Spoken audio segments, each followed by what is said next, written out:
Hello everyone, so welcome to our channel. और आज हम आपको सैर कराएंगे beautiful Andaman Nicobar island Oh की। yeah. तो इस ब्लॉग में हम बात करने वाले हैं ट्रांसपोर्टेशन की, कि आप आइलैंड कैसे पहुंचोगे, फूड के बारे में, स्टे कौन से अच्छे हैं, ब्यूटीफुल बीचेस के बारे में और वाटर एक्टिविटीज़ के बारे में।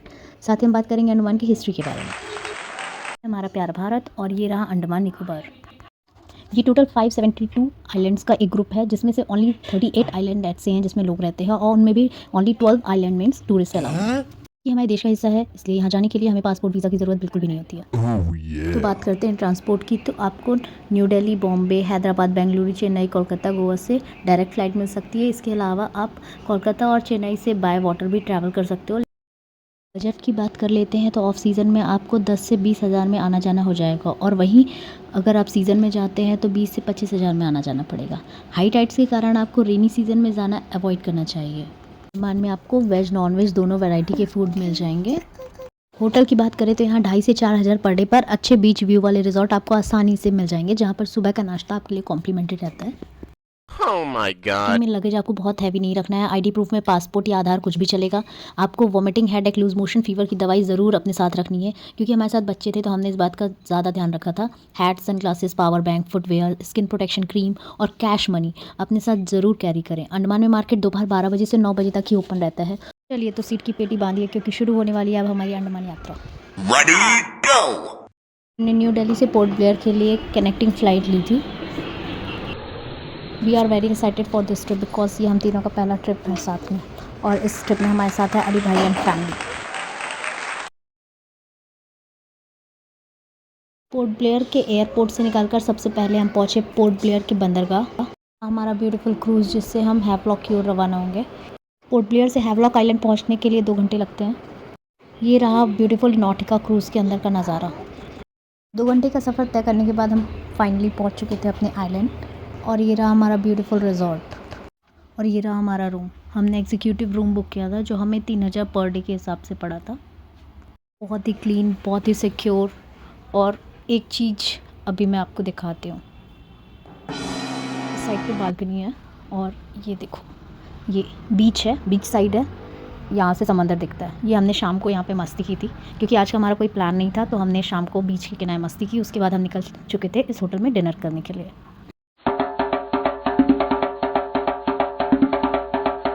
संडे सुबह के 5 बजे उठकर हम पहुंच गए थे रिजॉर्ट किनारे सनराइज़ देखने। रात में पानी काफ़ी पीछे आ जाता है, जिससे पानी के अंदर डूबे रहने वाले जो कोरल होते हैं आसानी से देख। समंदर से सूरज उगते हुए मैंने पहली बार देखा था। ये कोरल है जो बेसिकली पानी के अंदर रहते हैं, लेकिन दिन में पानी पीछे आ जाता है, तो ये अभी दिखाई दे रहा है। मुझे यहाँ जाल भी मिला था जिसमें कुछ है। ये रहा शंख।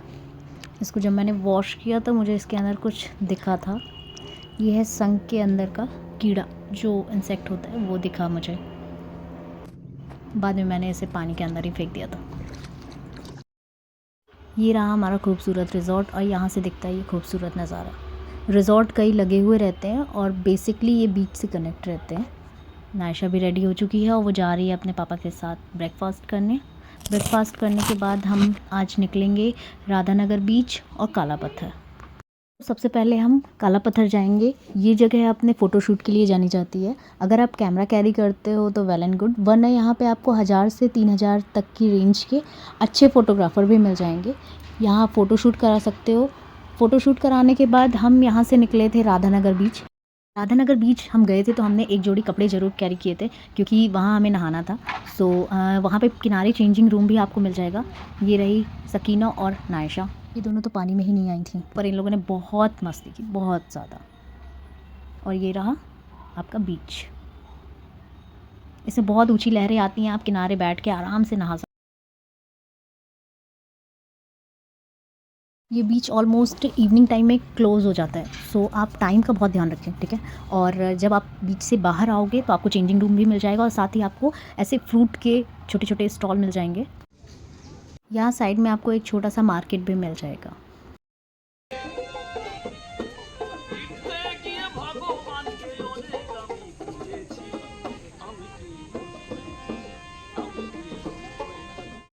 डे हमने एलिफेंटा बीच का डिसाइड किया था, जहाँ हम वाटर एक्टिविटीज़ करेंगे। लेकिन वहाँ निकलने के पहले हमने रिजॉर्ट के किनारे, क्योंकि पानी का लेवल अच्छा हो गया था, तो हमने वहाँ बीच के किनारे की बहुत सारी मस्ती। बीच के किनारे बड़े बड़े पेड़ लगे हैं जिसमें झूले डले हुए हैं, जिसमें छोटे बड़े सब अलाउ हैं। आप मन भर के झूल सकते हो, कोई रिस्ट्रिक्शन नहीं है। And just look at the view, ये इससे खूबसूरत हमने लाइफ में कुछ नहीं देखा। हैवलॉक से हम बाय वाटर निकल गए थे एलिफेंटा बीच के लिए। एलिफेंटा बीच अपनी वाटर एक्टिविटीज़ के लिए बहुत ही फेमस है। यहाँ पहुँचने के लिए हमें लगभग 20 से 25 मिनट का टाइम, क्योंकि एलिफेंटा बीच 3 से 4 बजे के बीच क्लोज़ होने लगता है। सो आप टाइम का बहुत ज़्यादा ध्यान रखें। यहाँ आप 25+ एक्टिविटीज़ ट्राई कर सकते हो, like banana ride, sofa ride, scuba, sea walk, snorkelling, semi submarine, paragliding. हमें जो एक्टिविटीज़ करनी थी उसके टिकट्स हमने पहले ही परचेज़ कर लिए थे। आपको लैंड में पहुंचने के बाद भी वहाँ पे ईज़िली टिकट्स मिल जाएंगे। फर्स्ट एक्टिविटी हमने स्कूबा ट्राई की थी। इसमें आपके साथ एक वेल ट्रेंड स्विमर रहता है। इंडिया में सबसे अच्छा अंडर वाटर व्यू भी आपको अंडमान में ही देखने को मिलेगा, और देशों के कंपैरिजन में यहाँ स्कूबा सबसे सस्ता होता है। स्कूबा में किट कैरी करनी पड़ती है, सो इसके लिए फ़िज़िकली फ़िट होना ज़रूरी है। ये नीमो फिश है जिसको आपने मूवी में भी देखा होगा। अंडर वाटर प्रेशर ज़्यादा होने के कारण ये एक्टिविटीज़ सिर्फ एडल्ट्स करते हैं, बच्चों को ये एक्टिविटीज़ नहीं कराई जाती है। सेकेंड एक्टिविटी में हमने सेमी सबमरीन ट्राई की थी, क्योंकि हमें बच्चों को अंडर वाटर व्यू दिखाना था।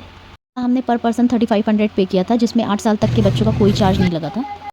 इसके अलावा हमने स्नॉर्कलिंग और बनाना राइड भी ट्राई की थी। अप्रॉक्स 3 बजे तक हमने सारी एक्टिविटीज़ डन कर ली थी। एलिफेंटा बीच जाते टाइम आप एक्स्ट्रा कपड़े और कैश ज़रूर कैरी करें। मॉर्निंग में इतनी सारी एक्टिविटीज़ के बाद हम काफ़ी थक गए थे। इसके बाद हमने किया रेस्ट और हम निकल पड़े थे अपने नेक्स्ट डेस्टिनेशन क्रूज़ पार्टी की तरफ। ये वही प्लेस है जहाँ नॉटिका क्रूज़ ने हमें ड्रॉप किया था।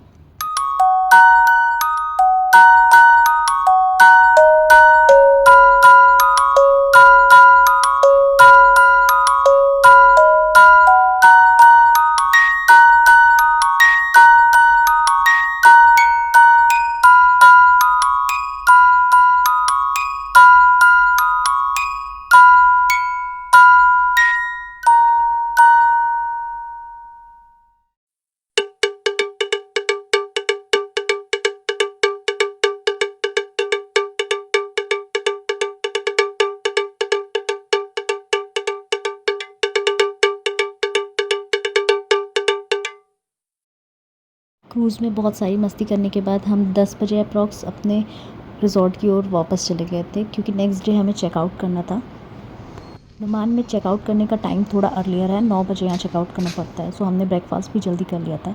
उसके बाद आज हम हैवलॉक से जा रहे थे पोर्ट ब्लेयर। एक दिन हमारा पोर्ट ब्लेयर का स्टे रहेगा।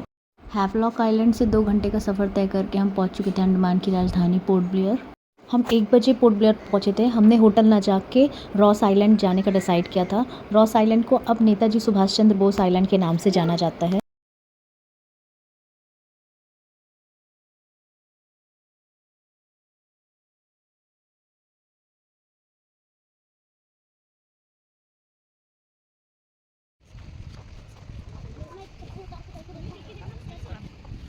अंडमान बेसिकली छोटे छोटे आइलैंड्स का एक ग्रुप है। सो आपको कहीं भी जाना है तो आपको मोटर बोट का इस्तेमाल करना पड़ता है। के साथ ही आपको रॉस आइलैंड और नील आइलैंड में भी वाटर एक्टिविटीज़ करने को मिल जाएगी। नंबर ऑफ़ एक्टिविटीज़ कम रहेंगी, लेकिन आपको यहाँ पे काफ़ी कम अमाउंट में वाटर एक्टिविटीज़ करने को मिल सकती हैं। Ross Island also known as Paris of east. Ross Island को ब्रिटिशर्स ने 1857 के विद्रोह के बाद कैदियों को रखने के लिए पीनल कॉलोनी के फॉर्म में इस्टेब्लिश किया था। यहाँ पर आज भी आपको कमिश्नर का बंगला, चर्च, बेकरी, हॉस्पिटल और बॉलरूम के अवशेष देखने को मिल जाएंगे। रॉस आइलैंड में हमने एक और चीज़ देखी थी जो हमारे लिए अनएक्सपेक्टेड था। वो ये डियर है, हिरन। ये आपको बहुत सारी संख्या में देखने को मिलेगा। इतने पानी के बीच में आपको ये हिरन मिल जाएंगे, वो भी 1-2 नहीं। ये देख सकते हो आप, ये नीचे वाला पोर्शन है, आपको यहाँ भी मिलेगा, और जब आप ऊपर जाओगे चढ़ाई चढ़ के आपको वहाँ भी ये मिल जाएंगे। वहाँ का स्टाफ इनकी बहुत केयर करता है। इवन जब हम लोग में से कुछ लोग इसको खाना देना चाह रहे थे तो उन्होंने मना कर दिया था। इन्हें बाहर का खाना पीना कुछ भी नहीं खिलाया जाता है।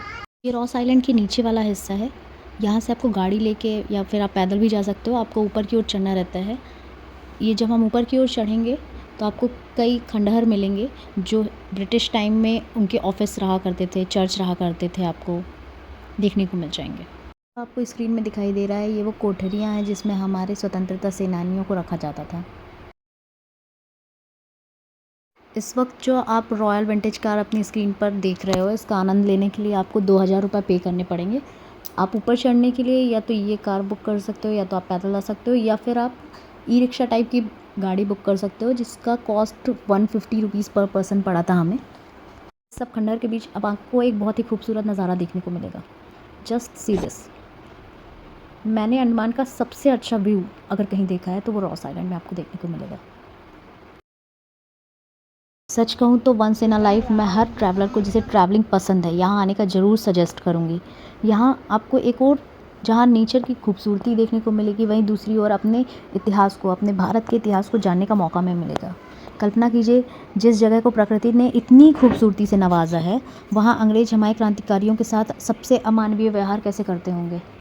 यहाँ बंदियों को कोड़े मारना, लोहे की बैरकों में स्ट्रेट खड़े रखना, बैठने तक नहीं देना, जंगल साफ कराना, भूखे रखना जैसी यातनाएं देना आम बात थी। सेकेंड वर्ल्ड वॉर के दौरान ब्रिटिश भारत का ये हिस्सा जापानी सेना के कब्जे में आ गया था। इसी दौरान 30 दिसंबर 1943 को नेताजी सुभाष चंद्र बोस ने यहाँ तिरंगा फहराया था, जो उस वक्त INA के चीफ थे।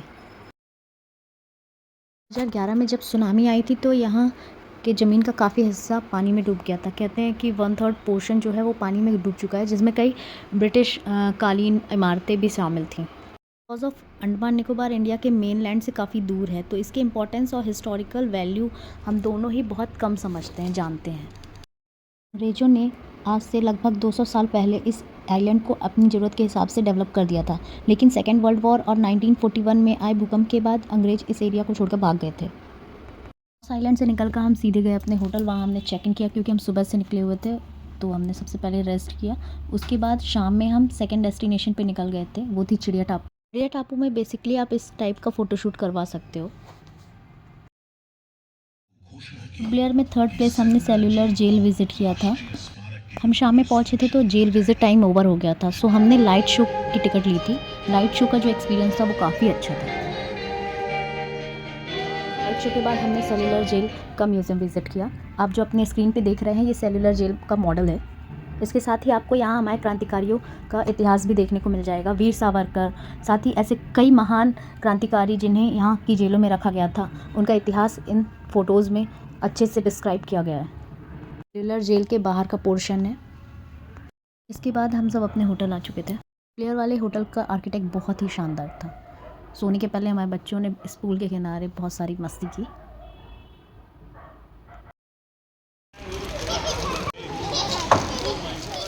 आज हमारी ट्रिप का लास्ट डे था। सुबह उठकर सबसे पहले हमने किया नाश्ता, उसके बाद नीचे वाले पूल में हमने की मस्ती। हमने जल्दी पैकिंग की क्योंकि हमें 9 बजे चेकआउट करना था। चेकआउट करके हम फाइनली अंडमान को टाटा बाय बाय कहकर निकल चुके थे अपने घोंसले, अपने घर की ओर।